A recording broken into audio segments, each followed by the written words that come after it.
Hey guys, what's going on? Welcome back to the channel. I am Starco Gaming and we are back with another Dragon Champion video. Guys, if you are level 15 or below, make sure to use the promo code Starco to get a free starter pack. To do so, it is pretty simple. You go in the settings, use promo code, and you enter the code Starco, S-T-A-R-K-O. You press OK, and you will receive a free starter pack, and hopefully you guys will enjoy the goodies. So guys, today we're going to be talking about Ace and Sin Gear 12 challenges, guys. We're gonna be doing that with our real account this time, guys, the live server, not the test server, because I had to do it for my Ace and Sin. Now my Ace and Sin is obviously more build than when I actually recorded the gameplay for this event, because we got him to gear 12, gear 13. But we're still gonna go through the requirement for each challenges, and well, we are going to be obviously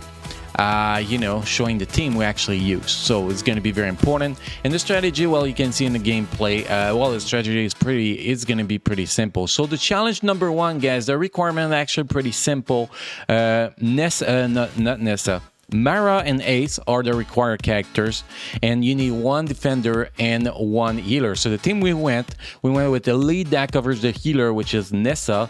Then we brought Buff, because Buff is gonna be debuffing, putting a shit ton of debuff on Ace, and since we're facing as defender, we're bringing Centurion, and yeah, Mara and Ace. So we're going to take a quick look at the build we have on those characters. Obviously now, keep in mind, guys, that my Ace and Sin was not a build like that. It was gear 11. Well, 11 and 5 piece equip, but now he's gear 13, but still he had the ability level 7 and all of that. So we have the build here, guys. We can see really fast artifact. We have a 5 stars Rose of Hope.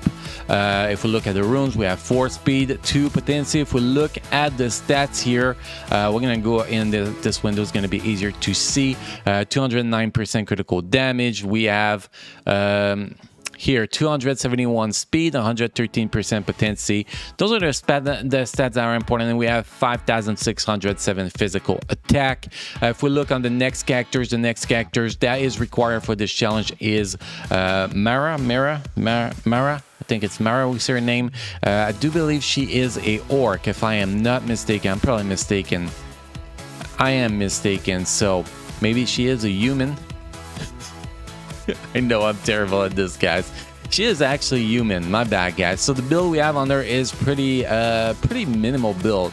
We have her at gear 11 with 2 gear equip. Artifact, we have a non-level artifact with potency, so no real build on her. We have 4 speed, 2 potency.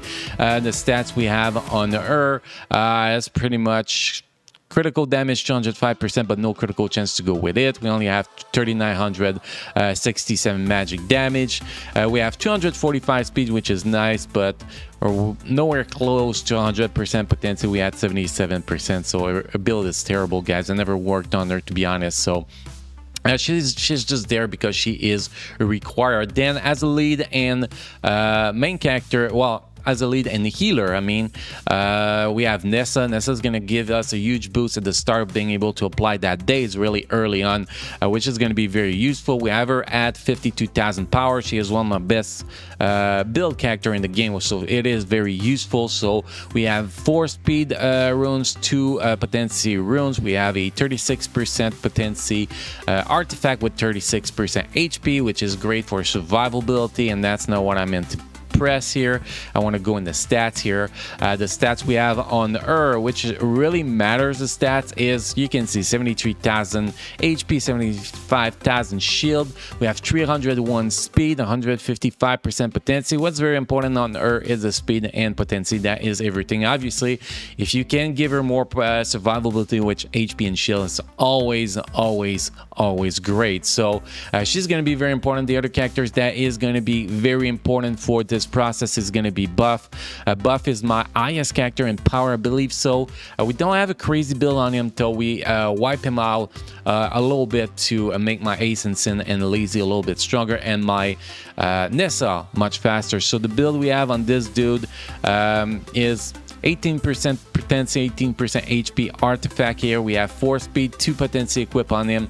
The stats we get from him that are important is speed and potency, but potency is very, very, very low. We gotta work on getting that back up, but that do the job, guys, to be honest. So we have 262 speed, 81% potency. Technically, I just need to replace this rune with the potency runes that give us potency. Like, I should actually drop that, but I'll lose 19 speed, so I mean, I don't really use the dude anymore, so it's not really worth it. I only use this dude for Gear 12 challenges, to be honest, when I have rooms to put him, because he is the best for challenge number 1, literally the best with more doom. So and the last characters, guys, we have in this team is going to be Centurion. Centurion is a very solid defender. We have built full tenacity runes, artifact, counter attack artifact with you know, that tenacity 9% the moment. You can see here at the end of the turn has 30% chance to get counter attack for 1 turn, which is very, very, very useful. If we look at the stats, guys, here we go.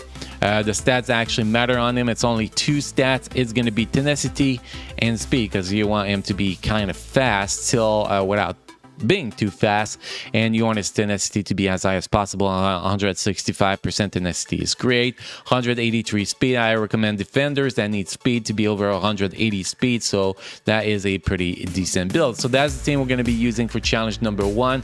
Now, if we talk about challenge number 2, guys, the requirement or wizard, Ace and Sin, 2 mage, and 1 ranger. So we have wizard, ace, and sins, and the other 3 characters. The 2, I think it's 2 ranger and 1 mage. Oh no, it's because Wiz is a mage. Okay, so Wiz already take up place of some mage, so we only need 1 more mage and 1 more rangers after that. So we have, as a mage, we bring in Kebab, obviously.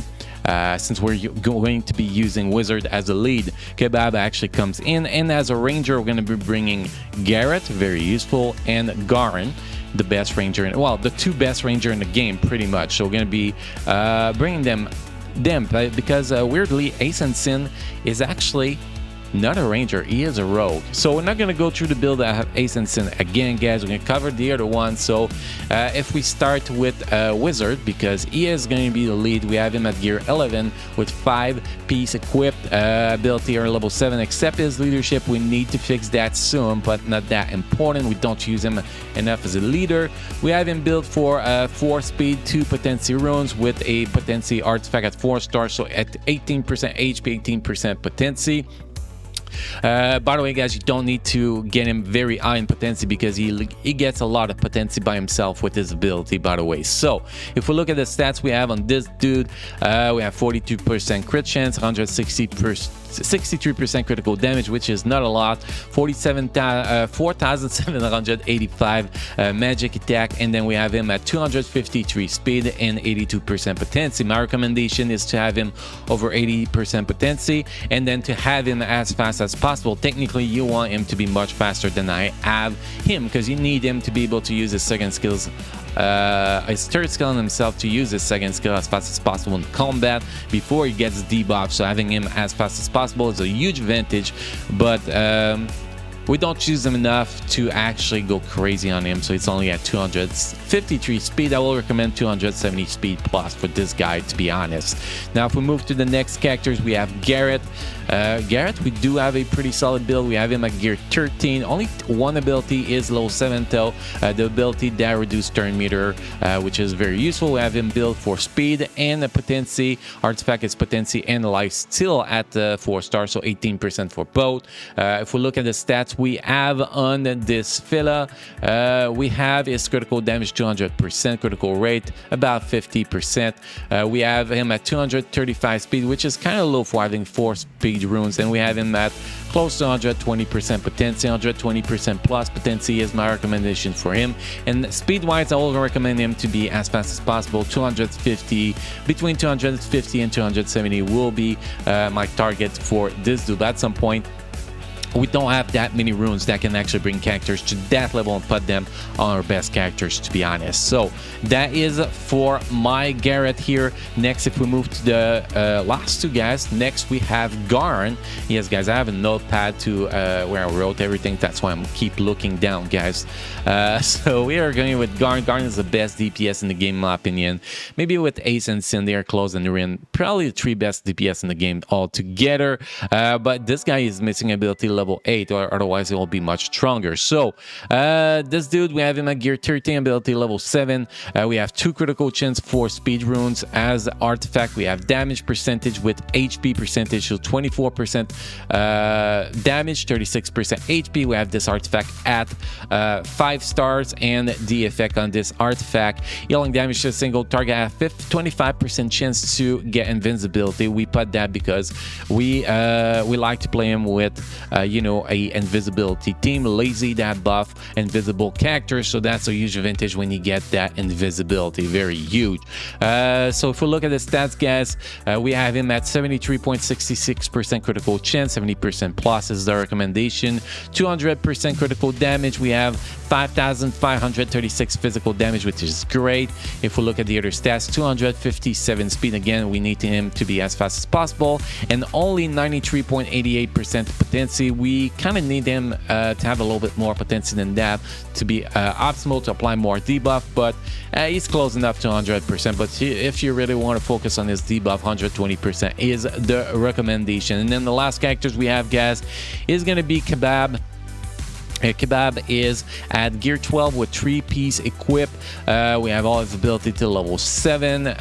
We don't have the craziest build on him. We have him damage plus potency runes, damage percentage with tenacity percentage as artifact, a 5-star bracelet of distinction artifact that land a critical hit, increase critical chance and critical damage by 2% twice per battle once per turn. So it's actually quite useful, especially when you do his AoE damage. You kind of guaranteed to at least get a critical hit. Now, if we look at the stats, we don't have the craziest stats, but we do have decent stats.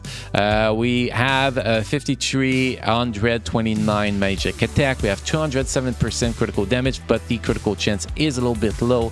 If we look at the speed, only 219. That is way too low. 230 plus will be the recommendation here. 108% potency. This is great, but should be closer to 120% potency to be optimal. But for Guild 12 challenges, guys, that is good enough. So those are the 2 teams, guys. Now we're going to be facing challenge number 2.